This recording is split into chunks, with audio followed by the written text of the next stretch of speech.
Hi everybody, Angel Arts here, and in this video I am going to be talking about Bioware's newly announced IP, Shadow Realms. A lot of you guys, I think, have been seeing the teaser trailers that have been releasing from Bioware over the last couple of weeks. I believe there has been about 4 or 5 introducing um, introducing this new world, this new universe, this new game.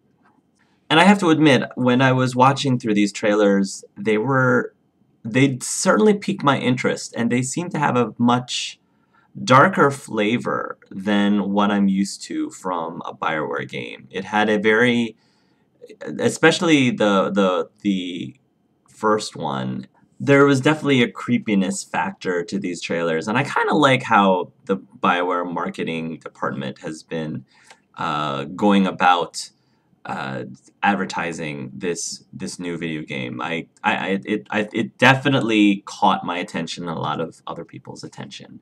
So recently, again, this was while I was on vacation. I was in Vancouver for a week, and I'm now just coming back and trying to catch up and make a bunch of videos that I've been wanting to make for a while. They just recently released the official Shadow Realms website, and BioWare started talking about what this game actually is. Uh, so it is a 4 versus 1 online RPG that takes place on a modern fantasy setting, Paris specifically, if the articles that I've been reading are correct. It's supposed to behave a lot like your traditional pen and paper games like Dungeons and Dragons and Pathfinder, because you have 4 characters that you can fully customize. There are 6 different types of classes that you can choose to be, and you can customize from there. And that's what you gather up a team to make up your party, and you go up against a player who is the Shadow Lord, who in this analogy could be thought of as the DM or the GM. It is meant to be a dungeon crawl of sorts. It is still being designed in the Bioware style, where story is incredibly important. They claim that it is just as deep, with all of the Bioware twists that you normally have, and choices that you make that determine the outcome of the story. There have been a lot of mixed feelings about this game since it's been announced.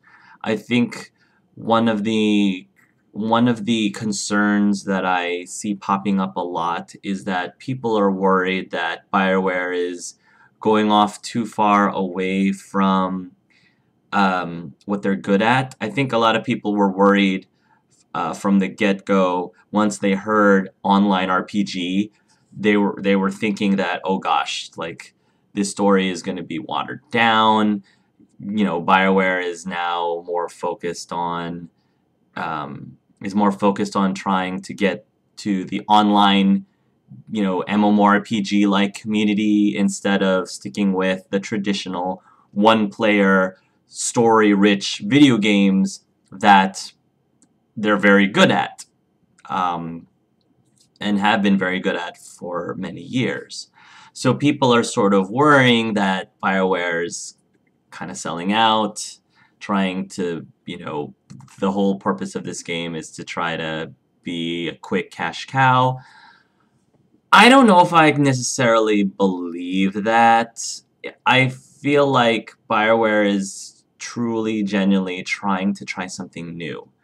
It sounds like they're trying to give us something that has the same Dungeons and Dragons or pen and paper game feel, but BioWare style. And again, there's an awful lot of questions that I have. Like, the game claims to be a never-ending RPG. It's episodic, which I kind of like that it's episodic. Not everybody likes that. I know, for example, Telltale games, which are all episodic, People are upset that they just can't play through the whole game in one sitting. They have to wait, months for the next installment before they finish the game. See, I like that personally because it feels more like an episodic TV show where, because they are being released one at a time, it gives us fans a chance to talk and discuss and analyze each episode without fear of being spoiled by other people, and without, because nobody knows what's going to happen next. Nobody knows what's actually going to happen next because the next episode hasn't been released. So that's why I like episodic games a lot, and I know, again, that's not everybody's cup of tea, but for what Bioware is trying to do with this game, I think it's a good idea, and it's smart. I guess they expect... But what I can understand is, if you form a group of four, for example, form a group of four people in your party in episode 1, like, I'm assuming you are not expected to have to keep that same group of people in episode 2. I mean, for continuity's sake, that would make the most sense. I mean, probably what I would end up doing is, if I ended up buying this game and playing with it, is I can definitely see myself recruiting some of my friends on YouTube to participate through the campaign with me, to actually, to devote and to commit to playing through the entire game as a party of 4 versus the Shadow Lord versus 1, so there's 5 of us. I think that would be fantastic, but not everybody is able to do that. Not everybody is able to find, I guess, all of the friends that can commit to that readily. So I'm wondering how they're going to handle that if the next time you play, say, Chapter 2 or Chapter 3, if you have completely different people in your group. Does the story suffer because of that? I'm assuming they're going to handle the plot in such a way that you can swap characters in and out as you go through the chapters. But is that going to make the story suffer because of the lack of continuity?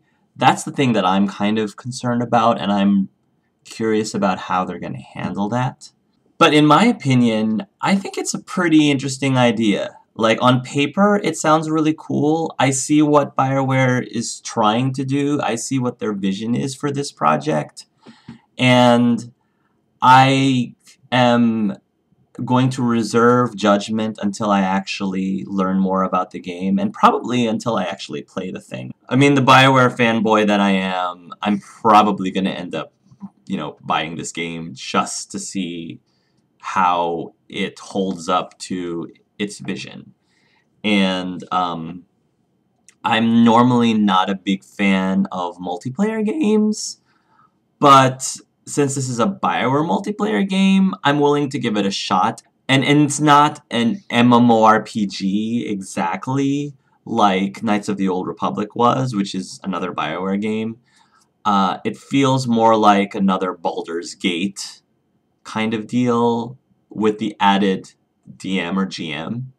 And then I'm assuming a deeper story, and again, more decisions that you can do to affect the story if Bioware ends up delivering what they're promising in these articles. A little bit more of the background behind the lore. It's pretty interesting. The idea is there is this alternate universe called Embra, and in Embra, the laws of physics as we know it don't really apply. This is a land where arcane power, magic essentially, flows through the environment, flows through the entire cosmos, I guess, of this alternate universe. And people are able to harness these arcane powers in order to create supernatural effects or magic.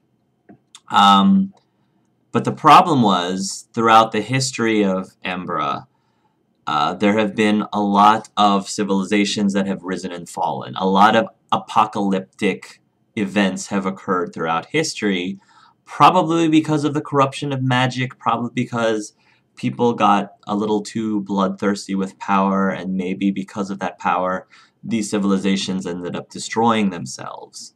Until one day, the Radiant Empires found a way to break history, to break that repetition, that cycle of destruction. This is starting to sound like Mass Effect right now. They managed to take wildly diverse cultures throughout Embra and unite them, um, bringing peace and prosperity throughout Embra so that I guess they're no longer destroying themselves. And that's all great and wonderful and all for a good amount of time. And during that time, they discovered that there are other universes out there as well, other parallel universes, one of which they discover being our universe, or the universe where Earth is. So they discover Earth. And they find out that in this other world, their magic is pretty much non-existent.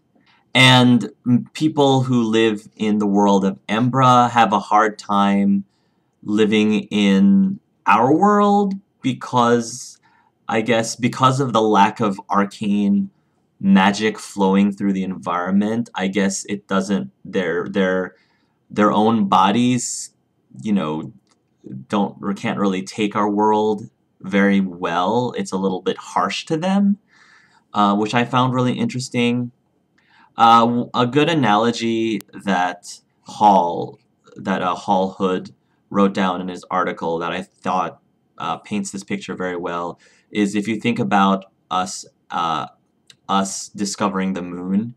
You know, we're fascinated by the moon, but its environment is really harsh, and you know, really currently there really isn't much use to the moon. I mean, it's pretty much a dead planet with no intelligent life, with a whole bunch of rocks. It's just full of, you know, of a lot of barren, empty stuff. So while it's fascinating to us that we can travel to the moon and explore through the moon, you know, there isn't like major value that we can get out of it. So, you know, we're pretty much, you know, our connection individually to the moon is very limited. So with Embra, you know, when they discovered Earth, it's neat that there's another universe or another world that's foreign to them, but because there's no magic in this world, they're not really all that interested in it so much. So it's just kind of there, and they know about it, and you know, that's about it. Like the common member of Embra would probably see Earth. Well, then the problem is, of course, peace like that doesn't end up lasting forever, and an evil force obviously shows up. The Shadow Legions come in and just break the peace, and try to spread their evil, darknessy darkness, evil darkness. So now both Embra and Earth are in danger ever since the Shadow Legion showed up, and it's up to a team of 4 characters that you build and design, who each are coming to realize their powers for the first time. I'm assuming that these are people who are from Earth and somehow are able to channel magical powers. I'm anticipating it's going to be a really neat story in terms of self-discovery.